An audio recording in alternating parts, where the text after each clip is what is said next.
팔런티어에서 제일 중요하게 봐야 되는 게 이제 온탈러지라는 건데요. 사람들이 온탈러지를 굉장히 어렵게 설명을 하세요. 온탈러지는 한마디로 얘기하면 규칙입니다. 데이터를 모아서 어떻게 활용했으면 좋겠는지에 대한 규칙을 서로 만들어가는 그리고 여러 산재되어 있는 데이터들을 내가 원하는 쪽으로 규칙을 맞춰서 모아두고 쓸 수 있도록 해주는 프로그램과 라직이 온탈러지다. 온탈러지에는 클래스라는 게 있고 인스턴트라는 게 있고 프로퍼티라는 게 있습니다. 그리고 릴레이션십 이렇게 네 가지로 놓고 볼 수 있는데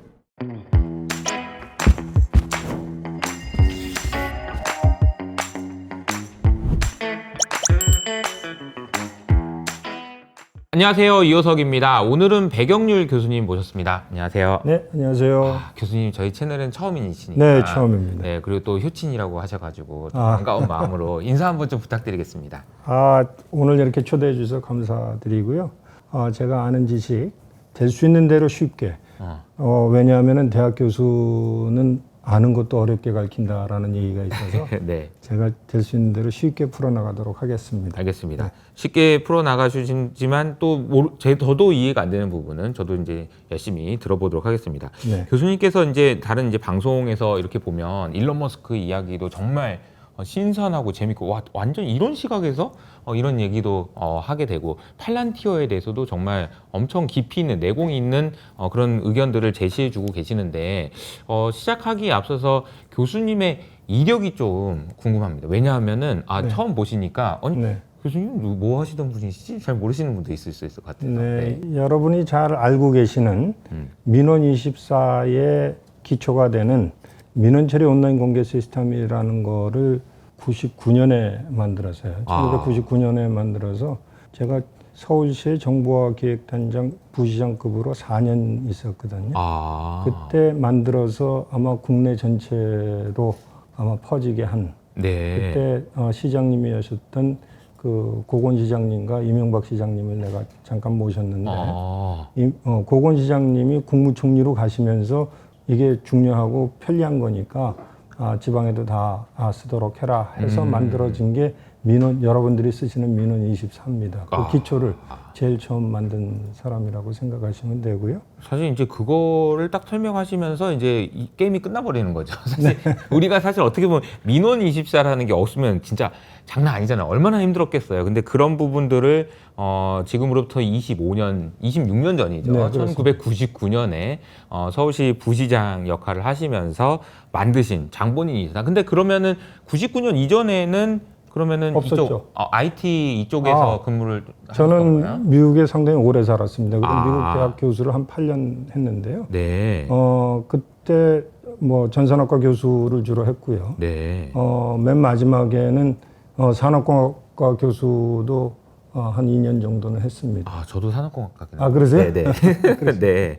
그렇군요. 그래서 주로 시뮬레이션, 컴퓨터 시뮬레이션 많이 가르쳤고요. 뭐 여러 가지 그 오퍼레이팅 시스템 주로 많이 가르쳤고, 한국에 와서는 오퍼레이팅 시스템하고 컴퓨터 프로그래밍 쪽 전산학과에서 많이 가르쳤고요.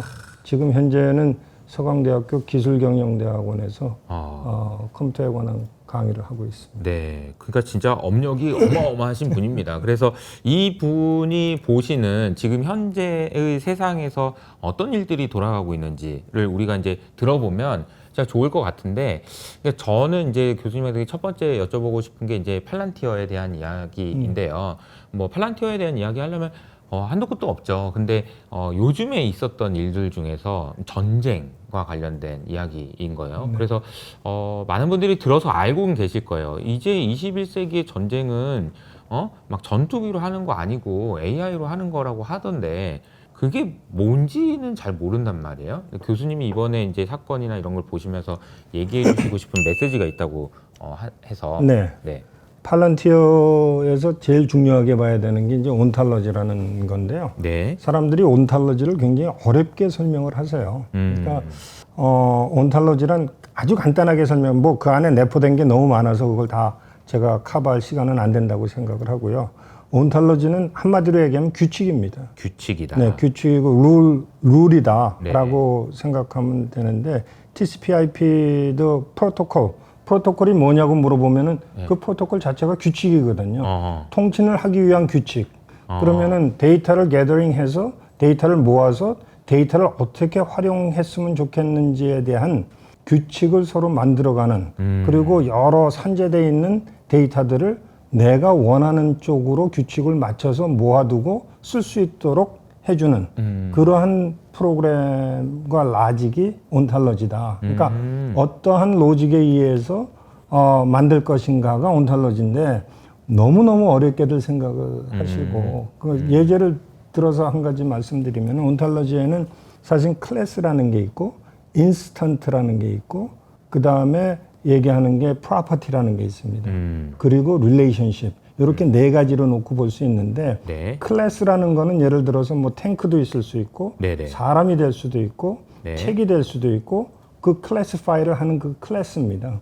그 다음에 나오는 인스턴트는 그 예를 들어서 사람이라고 그랬으면 사람이 뭐 배경률 교수다. 라는 게 이제 인스턴트거든요. 그 네. 클래스에서 속하는 네. 것들, 내가 찾아 들어가고 싶은 것들. 그 배경률 교수라는 게 인스턴트로 나타날 테고, 그 다음에 프로퍼티 같은 경우에는, 배경률 교수는 뭐 책을 도서관에서 빌리기를, 뭐 일주일에 몇 번 한다. 라는 것들을 요번에는 가서 해리포터의 뭐를 빌렸다. 라는 게 이제 뭐 성질이라든지 이런 그렇죠. 것들이 이제 프로퍼티라는 게 원래 이제 객체에 대한 성질을 얘기하는 것들이죠.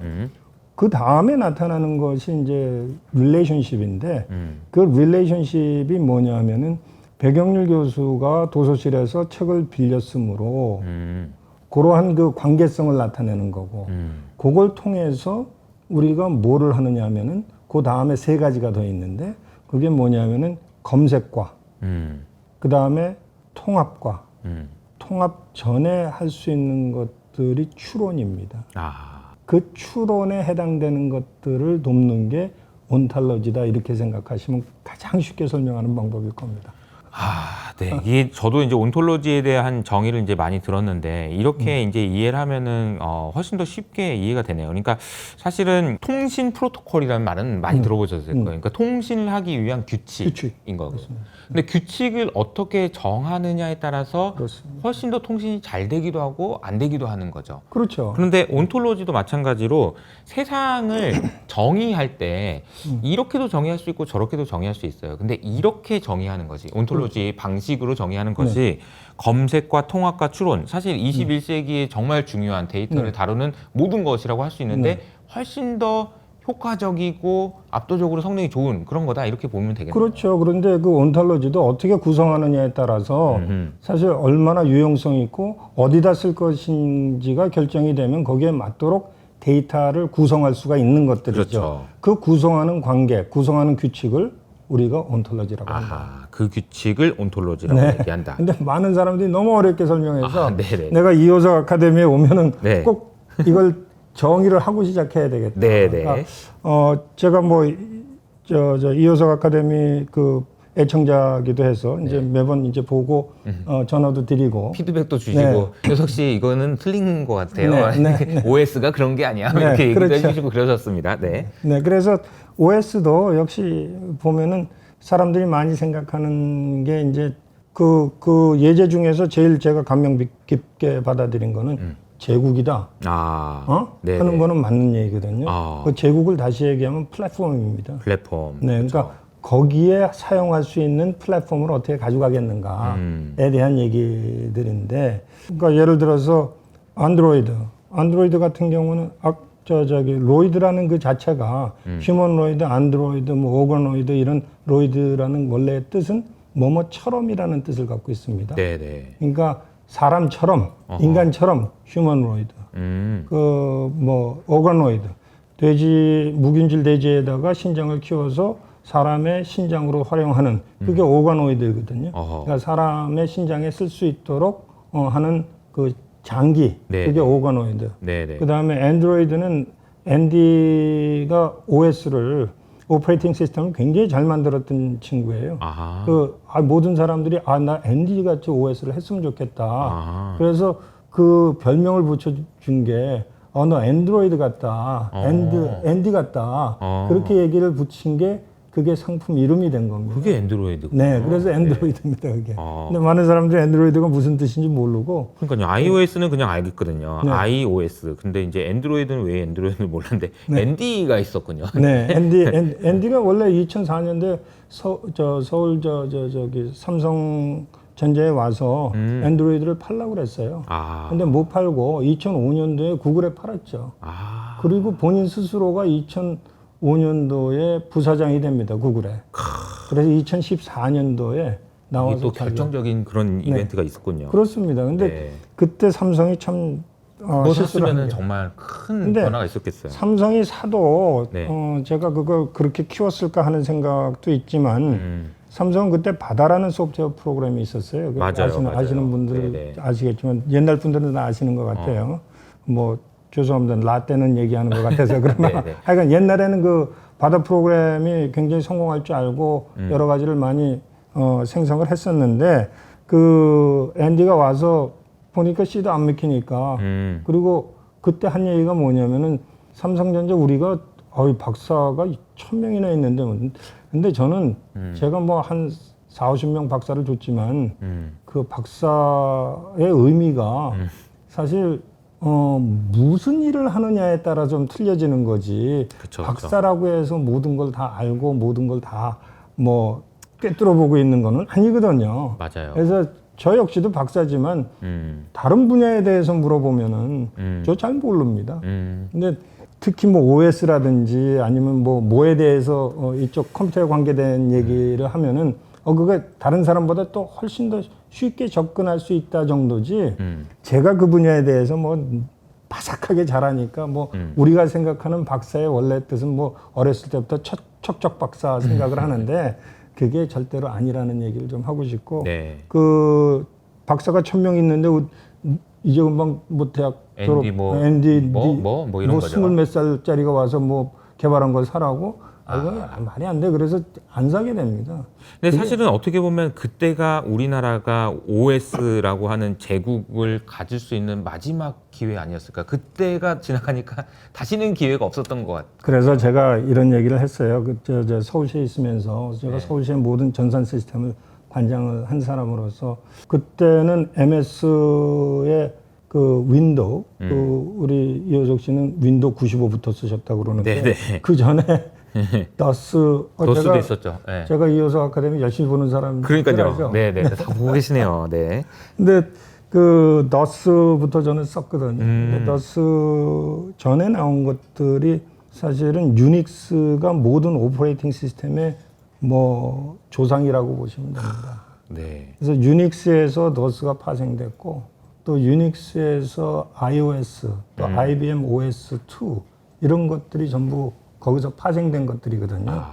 근데 그걸 모르고는 이제 OS를 얘기하지 마라 정도고 그거를 가지고 GUI 시스템, 그래픽 유저 인터페이스로 DOS 시스템 같은 경우에는 뭐 copy A.B 뭐 이렇게 쓰면은 A에서 B로 옮겨라 뭐 이런 것들을 그쵸. 전부 다 코드를 외워서 썼는데 시스템이 바뀔 때마다 하여간 그 코드를 다 외워야 되는 거예요. 그러니까 그걸 GUI 시스템, 그래픽 유저 인터페이스로 전부 다 바꾼 겁니다. 그래서 아이콘으로 바꾼 거죠. 그러니까 사실 그 전까지는 우리가 뭔가 여러분이 하고 있는 뭔가 더블 클릭 있잖아요. 그렇습니다. 그것도 그 전까지는 이거 실행하십시오. 여기서 여기로 옮길 때도 이걸 이쪽으로 옮기십시오. 프롬 뭐 이렇게 해가지고 썼어야 된단 말이죠. 근데 그렇죠. 이걸 그림으로 할 수 있게 해준 것만으로도 어마어마한. 그래서 옛날엔 DOS 다음에 나온 게 쉘입니다. 그 껍데기라는 쉘, 네. 그 쉘을 썼었고 그 쉘이 발전돼서 그 윈도우라는 프로그램을 나타냈는데 윈도우라는 뜻을 아세요? 윈도우가 창문? 창문? 네. 근데 그 창문이라는 뜻이 어디서 나왔느냐면은 윈드 바람의 눈이라는 뜻을 갖고 있습니다. 그러니까 바람이 들어오는 구멍 이렇게 생각하시면 돼요. 그게 나중에 이제 윈도우 창문을 끼게 된 윈도우가 됐는데 사람들이 윈도우 그러면 창문으로만 알고 있는데 그쵸. 사실은 바람이 들락날락 할 수 있는 구멍을 윈도우라고 얘기를 했다. 옛날 고대 때. 고대에는. 그게 이제 여러 가지 저기 어원을 찾아보면 그런 것들이 나옵니다. 근데 하여간 그 윈도우라는 거를 통해서 그 명명을 한 거죠. 아이콘을 써서 쉽게 사람들이 코드를 외우지 않고 쓸 수 있도록 하자 하는 게 이제 윈도우고, 거기서 상당히 그 마이크로소프트 빌 게이츠가 이득을 많이 봤죠. 그렇죠. 그래서 제가 그 서울시에 있으면서 그 얘기를 했어요. 우리가 윈도우를 버금가는 OS를 만들어서 세계에 다 뿌릴 수는 없다. 왜냐하면 제국이었기 때문에. 그렇죠. 그러나 the things is change. 모든 것들이 바뀐다. 그 바뀐다는 얘기는 즉슨 뭐냐면은 PC만 쓰는 세계에서 사실 다른 걸로 바뀔 수가 있죠. 그래서 바뀐 게 바로 셀룰러 폰입니다. 모바일이죠. 그 셀룰러 폰을 우리가 오퍼레이팅 시스템 놓친 게 그게 아주 병폐라는 얘기가 그 제국을 놓치게 된 거죠. 근데 아직도 또 우리한테는 기회는 항상 있습니다. 아, 그래요? 아직도 있나요? 아직도 있어요. 그러니까 저는 어떻게 얘기를 하느냐 하면은, 지금 이거는 핸드폰은 with body, 몸에 지니고 다니는 것들이잖아요. 네네네. 그런데 이제 그 다음 버전들이 우리가 사용하는 on body입니다. 아하. 시계. 아하. 차고 다니는 겁니다. 아. 그럼 다음에 들어가야 될 것들은 좀 무서워하시는 분들이 계실 수 있는데 인바디 쪽으로 가거든요. 그럼 인바디로 갔을 때 오퍼레이팅 시스템 누가 권장할 것인가 라는 생각을 할 수 있어야 된다. 그러니까 좀 미래적으로 계속 파고 들어가는 거죠. 근데 이제 여기서 제가 이제 좀 질문을 좀 드리면 이런 거예요. 아까 이제 앤디라는 친구가 삼성으로 와서 뭔가를 할 수 있는 기회가 있었으나 우리는 아니, 박사 많고 괜찮아. 넌 가서 너 일 봐. 너 이제 대학 나온 애가 뭐 이런 이제 분위기였다고 얘기했잖아요. 근데 어제 나온 뉴스에서 저는 좀 충격이었던 게, 메타의 저커버그가 라마를 이제 출시했는데 세상 사람들이 관심을 못 받으니까 좀 삐진 것 같아요. 그리고 자기 옆에 AI 천재들 다 갖다 놓고 싶나 봐요. 그냥 지척에다가. 우리 동네에 와서 그냥 같이 살면서 막 그냥 뭔가 해보고 싶나 봐. 그래서 알렉산더 황이라는 애를 그냥 회사를 통째로 인수를 해버리더라고요. 그게 이제 뭐 대학 졸업한 지 얼마 안 된 애가 그냥 한 번에 그냥 50조를 버는 그런 규모의 딜이 일어났다고 하더라고요. 그러니까 어떻게 보면은 그런 인재에 대한 정말 갈망하는 그런 것들이 없으면 과연 우리가 다음 기회가 왔을 때 온바디가 되든 인바디가 되든 우리가 그런 기회를 잡을 수 있을까, 이런 생각도 그거는 거의 힘들고, 그러니까 준비된 사람이 미래를 점령할 수 있다라고 저는 생각을 하고요. 그러니까 그 얘기를 그 OS의 윈도우를 능가할 수는 없지만 the things is change, 단말기가 바뀌게 되면 다른 OS를 쓸 수밖에 없다. 그러니까 이 단말기라는 거는 점점 바뀌게 돼 있거든요. 그렇죠. 그러니까 그거를 준비해서 우리가 시장을 어떻게 석권하겠는가에 대한, 그래서 제가 제일 중요하게 생각하는 게 뭐냐면은 세상의 표준을 갖고 있느냐입니다. 표준. 네. 그래서 표준화를 꼭 우리의 상품화가 되는 것들로 만들어내고야 말아야 되거든요. 그 중에서 통신의 표준화는 누가 하느냐? ITU라는 데가 있거든요. International Telecommunication Union이라는 데인데 그게 제네바에 있어요. 저도 거기 가서 이제 강의도 하고 그 회의도 하고 그러고 왔는데, 바로 전 직장이 정보통신 정책연구원장이었습니다. 그래서 국제 회의에 굉장히 많이 다녔죠. 뭐 유엔에 가서도 제가 연설을 했고, ITU에 네. 가서도 연설을 했고. 유엔에서도 연설을 했어요? 진짜. 네, 거의 BTS급이네요. 뭐 BTS보다는 뭐 아무튼 유명하진 않습니다만, 네. 저는 다행히 뭐 언어가 좀 자유로운 사람이라 이렇게 뭐 PPT나 이런 거 없이 그냥 강의를 합니다. 그래서 한국의 상황을 굉장히 많이, 언제 시간이 있으면 제가 그 AI 쪽에서 우리나라가 파고 들어갈 수 있는 분야를 제가 발견한 게 AI 윤리 쪽을 한번 우리는 깊게 팔 필요가 있다. 왜냐하면 어느 나라도 윤리는 그렇게 신경을 안 쓰고 있는 분야이기 때문에 네네. 윤리는 대한민국의 example을 갖다 쓸 필요가 있다. 그러니까 theory는 다 가져갈 수 있어요. 그 규칙이나 뭐 법칙이나 뭐 이런 것들은 다 만들어서 쫓아올 수는 있는데, 우리가 가져가야 되는 가장 큰 것 중에 하나는 뭐냐면 우리의 경험입니다. 그래서 저는 예를 들어서 그 공인인증서 같은 경우에 그게 기술이 미국에서 나온 기술이긴 한데 우리나라보다 더 잘 쓰는 나라가 존재하지 않거든요.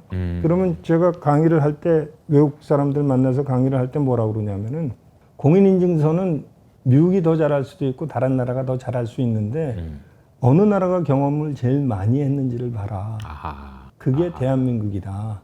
그래서 대한민국을 주시해서 봐야 된다. 그러니까 우리나라가 상품으로 만들어야 될 게 경험으로 가야 될 거, 티오리로 가야 될 거, 제품으로 가야 될 거, 소프트웨어로 가야 될 거 다 따로 봐야 되는데 우리나라에서 제일 안타까운 게 뭐냐면은 그 사람 어디 출신이니까 그걸로 그냥 끝나는 겁니다. 그러니까 포항공대 뭐 수학과 출신이니까 그 사람 수학만 하는 사람 이렇게 되는 거거든요.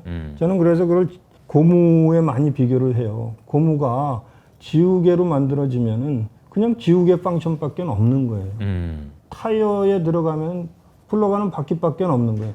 고무로 있어야 되거든요. 네. 고무로 있으면서 어떻게 가야 될 것인가에 대한 생각들을 해야 되는데 이번 정부가 그런 것들을 좀 했으면 좋겠다. 그러니까 잘 할 수 있는 정부일 수도 있어요. 왜냐하면은 플렉서블 하잖아요. 그러니까 유연하죠, 그죠? 네, 유연한 게 가장 중요한 건데 유연한 정부가 들어섰다 그러면은 뭐 전번 정부를 제가 욕하고 싶은 생각은 일도 없지만 실수한 게 만약에 있다면은 R&D 예산을 뭐 무조건 깎아라. 그러면은 원래 윤 대통령의 뜻은 그게 아니었을 거예요. 그러니까 저도 어떻게 생각했냐면은 대학이나 저도 대학에 있지만 대학이나 연구소에 들어가는 그 연구 그 비용이 굉장히 새는 게 많습니다. 저도 뭐 대학에 있어서 너무나도 잘 아는데 저건 새는 건데 그리고 심사할 때도 있고 이거는 주기 위한 건데 하는 것도 굉장히 많거든요. 그러니까 30%를 깎으라는 얘기는 골라서 새는 데를 막으라는 얘기지. 그거를 기재부에다 주니까 기재부는 기술을 모르니까 어떻게 됐어요? 모든 걸 다 공평하게 일률적으로 30%를 깎은 겁니다. 그러니까 난리가 나는 거죠. 실질적으로 필요한 거는 뭐 예를 들어서 원자력 같은 경우에는 기본적으로 들어가는 게 70%고 나머지 연구비가 20%고 뭐 그런데 기본도 못 들어가게끔 이렇게 깎아버리니까 그러니까 세상에 공평한 것만큼 불공평한 게 없습니다. 이 말도 맞죠. 네? 네. 그러니까 이게 공평하게 하는 게 아니고 필요하고 이상하게 눈먼 돈 들어가고 막 이런 돈을 막고 진짜 쓰는 거는 해야 되는데 이거를 구분할 수 있는 능력이 없다 보니까 그냥 공평하게 그냥 일률적으로 이렇게 되면 문제가 되는 거죠. 네. 그래서 제가 생각할 때는 이번 정부가 만약에 있다 그러면 그걸 아주 핀세트로 집어낼 수 있는 여러 가지 툴들이 많거든요. 너무나도 많아요. 그러니까 지금 AI를 활용할 수도 있고 그거를 기재부에다 그대로 맡겨둬야 되는 게 아니라 그 실링만 이렇게 정해져서 주고 진짜로 깎아야 될 거 그 안에서 조정해서 갖고 와봐. 이렇게 되면 훨씬 더 플렉서블하지 않을까? 그렇죠. 네? 그러니까 그것도 이제 얘기를 하는 거죠. 그러니까 스스로 깎을 수 있는 방법들이 굉장히 많습니다. 그러니까 깎아서 갖고 오는 데는 뭐 깎는 걸 덜 한다든지 규제도 마찬가지거든요. 제가 볼 때는 규제 경쟁을 시킬 필요가 있고 예산 경쟁을 시킬 필요가 있고 누가 제일 잘하느냐 거기서 일하는 사람이 제일 잘해요. 어디서 돈이 새는지 저는 학교에서 어디서 새는지를 제일 잘 알듯이. 그렇죠. 그러니까 실링을 주고 거기서 해야 되는데 아직 질문에 본론으로도 안 들어가서 여러 가지로 시작을 못했는데 교수님께서 중간에 얘기하신 것처럼 다음에 기회가 되면 또라고 얘기하면 다음에 기회 되면 무조건 더 나오셔야 될 것 같아요. 아직 지금 팔란티어의 온톨로지 이야기하다가 지금 아직 들어가지 못했어요. 그래서 우리 나라 걱정은 이제 좀 뒤로 이제 밀어놓고 그 팔란티어의 킬러 알고리즘이라는 게 뭔지.